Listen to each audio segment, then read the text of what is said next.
يا حبايبي عاملين ايه؟ النهارده هنعمل فيديو جديد. هنعمل وصفة سهلة وبسيطة وسريعة وتكاليف على قد الايد ومش مكلفة خالص وفي إمكانية أي حد يعني يقدر يعملها. يلا بينا نشوف وصفة النهارده. يلا حبايب قلبي. النهارده هنعمل ايه؟ هنعمل أجنحة. أنا نزلت النهارده أجيب شوية طلبات من السوق، لقيت الأجنحة حلوة كده وكبيرة ما شاء الله، نضيفة كده بالمنظر ده. طبعا غسلتها بملح وليمون، صفيتها من ميتها اهي. بصوا ما شاء الله يعني زي الفل اهي، قشطه بيضه كده بالمنظر ده. نركنها بقى على جنب. هنا انا مقطعه بصل. بصوا بصل مقطعه جوانح كده. انا مكتره البصل عشان احنا بنحب البصل بصراحه مع الفراخ بالمنظر ده. بصوا اهو. نبتدي بقى ايه، نحط التوابل بتاعتنا اللي هي هنحط ملح. بسم الله، نقول بسم الله كده ونصلي على رسول الله. نقول اللهم صل وسلم وبارك عليك يا حبيبي يا رسول الله. اللهم احسن ما بين يدينا يا رحمن يا رحيم وارزقنا الخير كله يا رب. نحط شويه فلفل اسمر مش كتير برضو اهو، ومعايا شويه كمون. بصوا انا اي تتبيله عندي اساس فيها الفلفل والكمون مع الملح، وممكن احط كمان شويه كركم او كاري اللي موجود عندك حطيه. بيدي طعم حلو قوي في التتبيله وبيغير برضو من اللون، يبقى شكلها حلو جدا. معايا هنا شويه جوز الطيب اهي، وعندي حبهان مفروم. بسم الله نحط شويه. الحبهان على فكره بيشيل زفاره الفراخ او اللحوم عامه. تمام. وبنحط ورق لورا بس في الاخر. دلوقتي انا هعمل ايه، تبل كده كده البصل كله بالمنظر ده اهو اهو.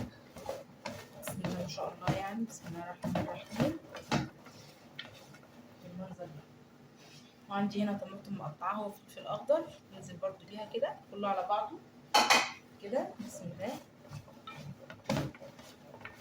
اهو. ابتدي ان انا انزل بالهياكل برضو، اديها من التتبيله بالراحه كده اهوت برصها.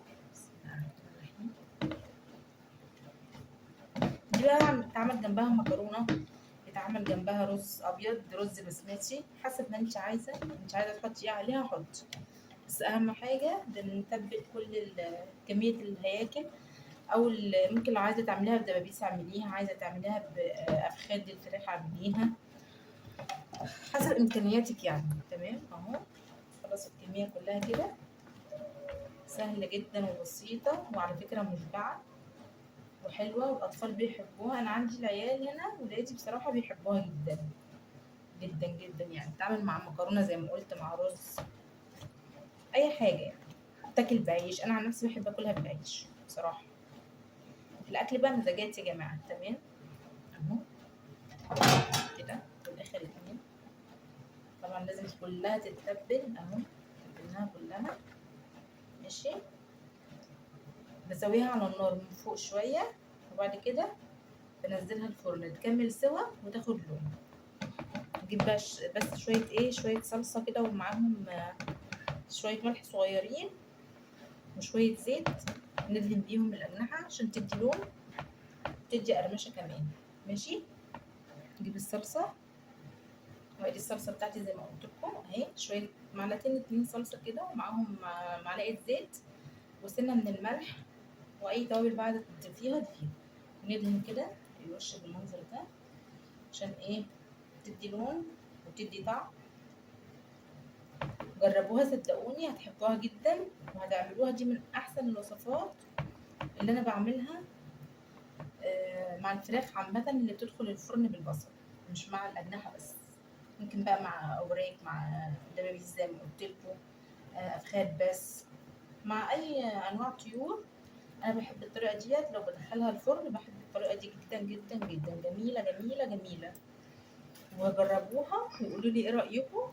لو عجبتكم عرفوني وقولوا لي ايه رايكم في الوصفه السهله دي. سهله جدا. انا هعمل بصراحه معاها مكرونه اسباجيتي مجهزاها، طبعا هوريها لكم برده بعد ما تطلع من الفرن اهو. ننزلها كلها كده ماشي. هنشغل بقى عليها البوتاجاز شويه من فوق لمده 10 دقايق، وبعد كده هتنزل الفرن. اوكي. ده بيكون منظر الصينيه بتاعتنا اهي. بعد لما خلصت ندخلها بقى الفرن، بس بعد ايه لما نسيبها شويه 10 دقايق على البوتاجاز. يلا نعمل صلصه التومه، ايه رايكم؟ انا مش بحب التوم كتير على فكره في الاكل، وهو فص كبير كده حلو، هو اللي هحطه اهو نعمل الصلصه بتاعه المكرونه اهو. نحط شويه زيت،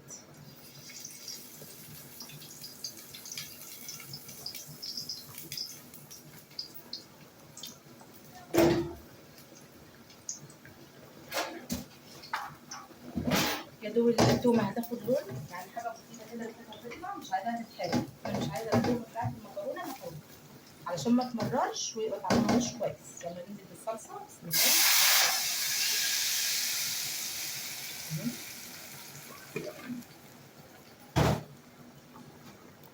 عندي كمان معلقه صلصه، انا ايه هحط معلقه صلصه كده تدي لون للمكرونه.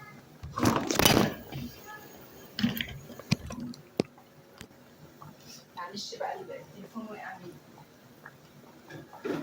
عشان انا بس ايه بصور لوحدي مع نفسي ومحدش بيصور معايا. هنزل بشويه ملح اهو، شويه حلوين كده عشان الناس بتتبسط ايه تطلع. بسم الله. نحط شويه فلفل اسمر كده مش كتير برضه، ونسيب بقى الصلصه تتسبك تاخد وتدي مع بعضها لغايه ما تتسبك، وتكون المكرونه كمان انا بسلقها على النار تكون ايه اتسلقت تمام. انا كده شايفه ان المكرونه خلاص ايه استوت كفايه كده، عشان ايه ما تبقاش تعجن مننا، هي كده كويس تمام. نصفيها بقى.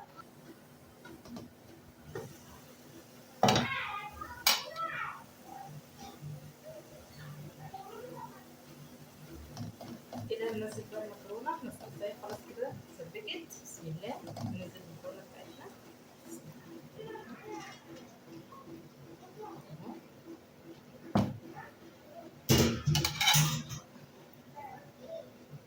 ننزل بقى ننزل كده نقلبها.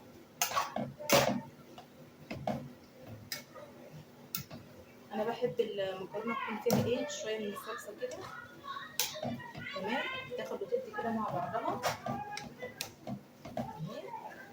دلوقتي بقى هوريكم برضو صينيه الاجنحه اللي احنا عملناها. بصوا المكرونه كده بالمنظر ده، عايزاها تشرب بقى ايه من الصوص ده شويه على النار لمده دقيقه او دقيقتين، وبعد كده هنطفي عليها.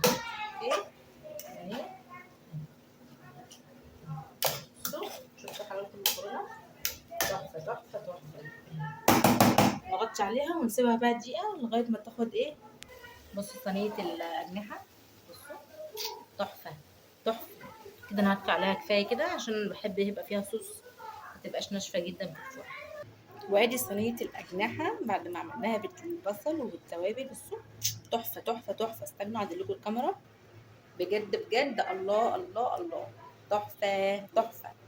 ماشي قولوا لي ايه رايكم بقى، عايزاكم بقى تعملوا لي لايكات وتعلقوا لي وتقولوا لي ايه رايكم في الوصفات السهله بتاعتنا البسيطه دي، واشوفكم في فيديو جديد تمام. ودي كمان المكرونه بتاعتنا خلصت اهي، اهي كده خلصت اهي. انا هحط عليها برضو خليت تسبيكه كده بسيطه من الصوص اهيت تمام. نعمل بقى شويه سلطه خضراء ويبقى احنا كده ايه تمام التمام. بصوا ايه رايكم، شفتوا تحفه اهي. ايه رايكم بقى، يلا علقوا لي قولوا لي ايه رايكم في الاكل بتاعي، وشجعوني كمان وكمان، لان احنا قلت لكم 1000 مره ما بنكبرش او بنعلى غير بتعليقاتكم الحلوه وتشجيعكم لينا تمام. يلا اشوفكم في فيديو جديد، باي باي. الفيلم